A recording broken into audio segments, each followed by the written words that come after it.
On va filer à Londres, rejoindre notre ami et correspondant Loïc de la Mornay. Pourquoi? Parce que cette semaine encore, on a eu droit là-bas à d'innombrables débats et rebondissements au Parlement britannique, et tout ça au sujet du fameux Brexit. Et oui, on en perd parfois un petit peu le film, mais Loïc est là. Bonjour Loïc, pour nous faire un petit bilan. Surtout qu'aujourd'hui, ça fait très exactement 2 ans maintenant que le référendum a eu lieu. Une date dont on se souvient là-bas, et vous en particulier.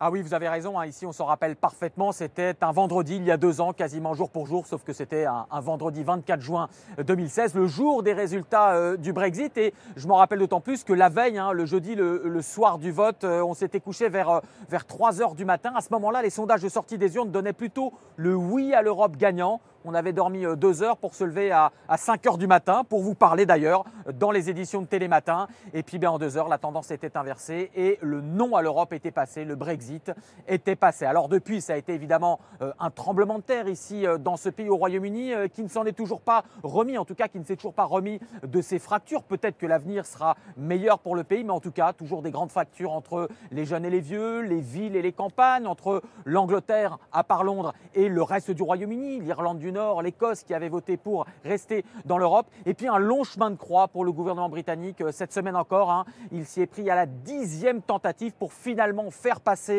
un projet de loi sur le Brexit au Parlement, auprès de la Chambre des communes. Vous le voyez, tout cela est un chemin extrêmement chaotique qu'on vous raconte avec Laura Calmus. Nous organiserons un référendum pour rester ou sortir de l'Union européenne. Quand la reine annonce en ce 27 mai 2015 la tenue du référendum, elle est loin d'imaginer le résultat et le tremblement de terre politique que générera le Brexit. Tout comme David Cameron, qui devra démissionner, et Theresa May, alors ministre de l'Intérieur, qui prendra sa suite et héritera du fardeau. Un vote le 23 juin 2016 qui scellera la rupture avec l'Union européenne, une date majeure considérée comme le plus grand bouleversement qu'a connu le Royaume-Uni depuis la Seconde Guerre mondiale. L'artisan de la victoire du Brexit, le populiste Nigel Farage, exulte « Nous avons récupéré notre pays !» Mais son allié, l'ancien maire de la capitale Boris Johnson, est sifflé par les Londoniens. 2 ans après, le bilan est impossible à établir. Les négociations patinent, le pays est extrêmement divisé, l'économie ralentit. Et il y a quelques jours, Nigel Farage, justement, fait cet aveu. Je n'ai jamais promis que le Brexit serait un grand succès. Je n'ai jamais dit que ce serait un échec. J'ai juste dit que nous reprendrions le contrôle. C'est ça l'enjeu. Le seul progrès tangible concerne les droits des 3 millions de citoyens européens résidant au Royaume-Uni. Hier, le gouvernement britannique a promis qu'il pourrait s'enregistrer dès l'automne prochain pour obtenir un titre de séjour permanent après le Brexit. Mais le chantier reste total sur les 2 autres dossiers, les plus gros. D'abord, le type de futur partenariat économique et douanier avec l'Europe. Les Britanniques ne sont toujours pas unis sur la question. Ensuite, le problème insoluble de la frontière entre la République d'Irlande et l'Irlande du Nord britannique.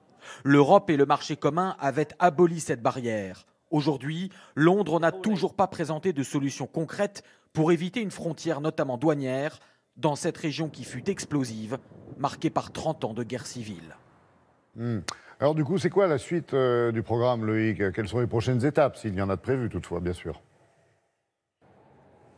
Alors il y a une date qui est claire, qui est ferme en tout cas, c'est le 29 mars 2019, l'an prochain. C'est le jour où le Royaume-Uni va officiellement quitter l'Union européenne. Mais ça reste une date théorique car le pays n'est pas prêt pour devenir complètement indépendant. Et donc il y aura une période de transition pendant 2 ans où les mêmes accords économiques et douaniers notamment devraient rester en vigueur. Et puis après, eh bien, il y a même eu des fuites ces derniers temps puisque le gouvernement britannique semble en fait envisager de prolonger cette période de transition jusqu'en 2023. On sera 7 ans après le Brexit et d'ici là, eh bien, l'opinion qui a déjà évolué, hein, qui aujourd'hui est déjà majoritairement en faveur de l'Europe, eh bien, quelle sera cette opinion-là? Est-ce que Theresa May sera toujours en place? Et puis, une dernière donnée amenée par les démographes, en 2023, beaucoup d'électeurs du Brexit qui étaient plus âgés seront tout simplement morts. Vous voyez qu'il y a encore beaucoup d'inconnus sur le reste de la route.